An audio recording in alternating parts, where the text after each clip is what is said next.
It's time for On the Farm in Alabama, bringing farmers and agribusiness the latest news from Alabama Extension and the Auburn University College of Agriculture. Now here's your host, Alabama Extension Regional Agent, Eddie McGriff.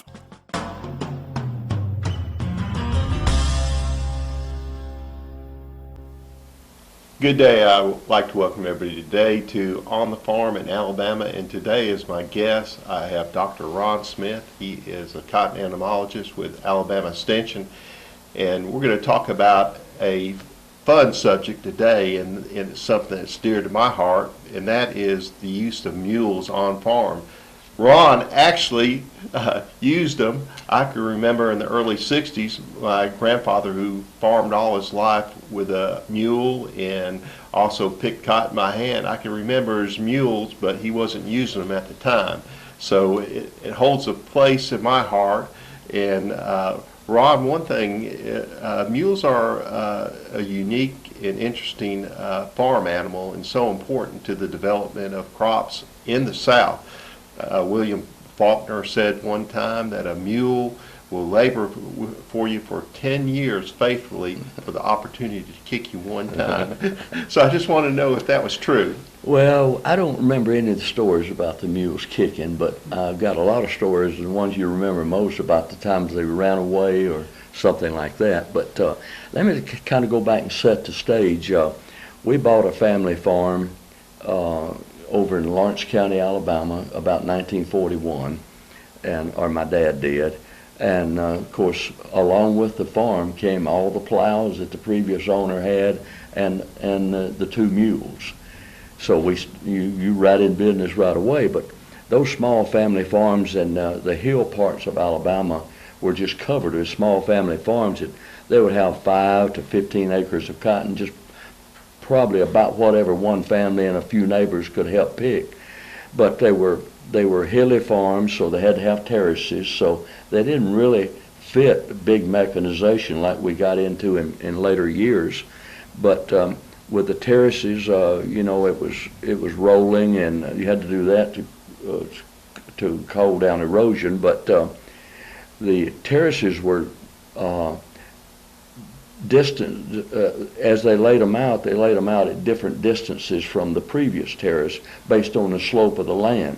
So that meant that not all the rows went all the way through the field. You had short rows in places between the terraces, so that was ideal to farm with mules. And there really wasn't any way to do it. Now later on, I'll jump ahead and then we'll come back and talk about some mule stories. But later on, we purchased a tractor, but we used that to just turn the land before we started, because you really couldn't get over those terraces with a tractor-mounted cultivator. And there were no herbicides at that time. A lot of folks don't realize that. So you actually plowed it and covered as much grass as you could, and everything you couldn't cover up, you had to get it out with a hoe.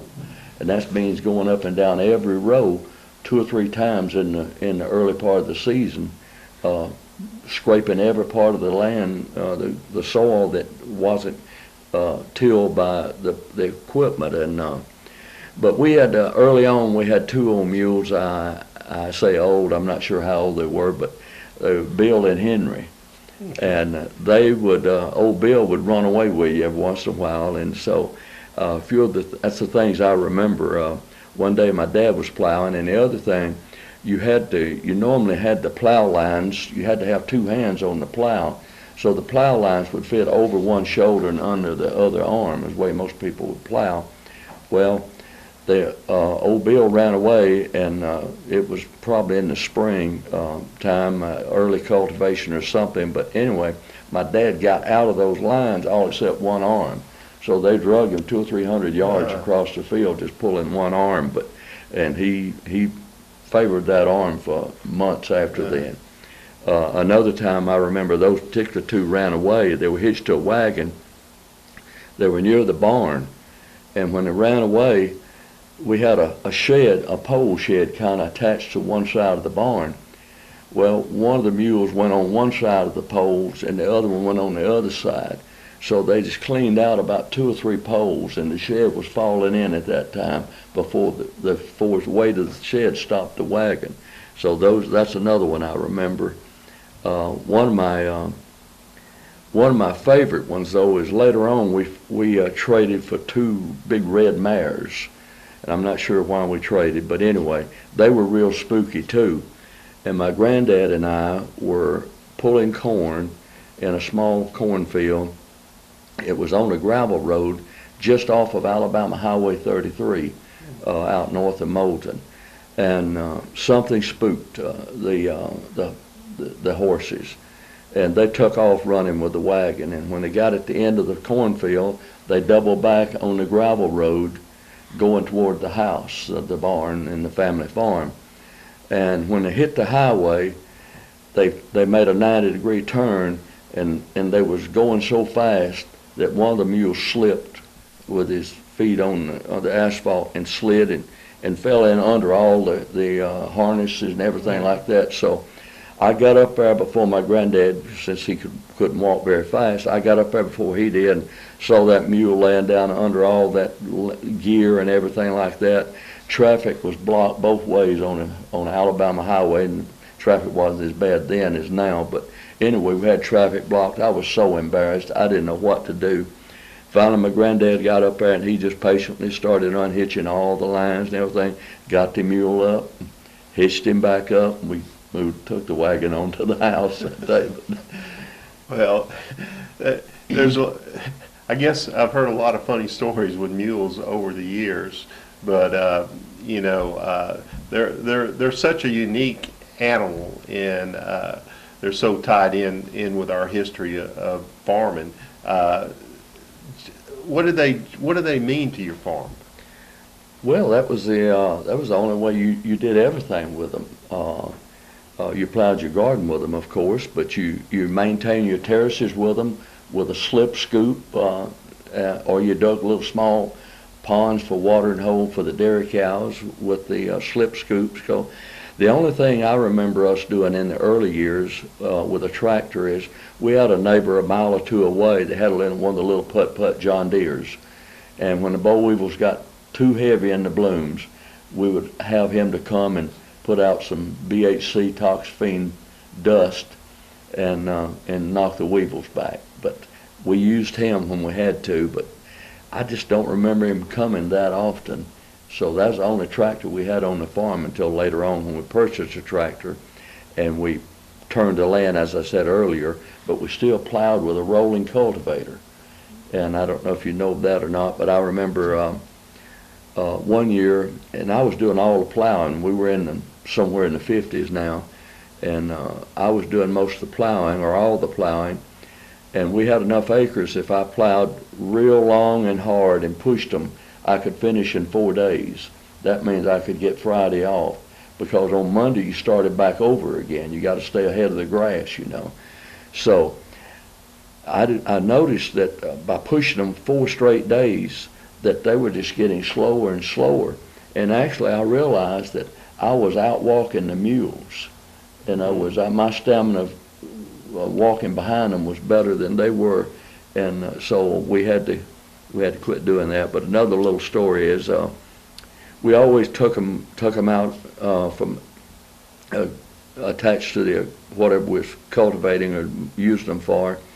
We'd take them out at lunchtime. We'd take them to the pond and let them get some water, and we'd feed them some of those nubbins, as you referred to. Well, all I know is if I worked all day long in the hot sun and somebody just fed me a corn nubbin, people don't realize that's just a small ear, I'd probably scheme to kick you too. Well, a nubbin was a little stunted ear, you know, it didn't have much value.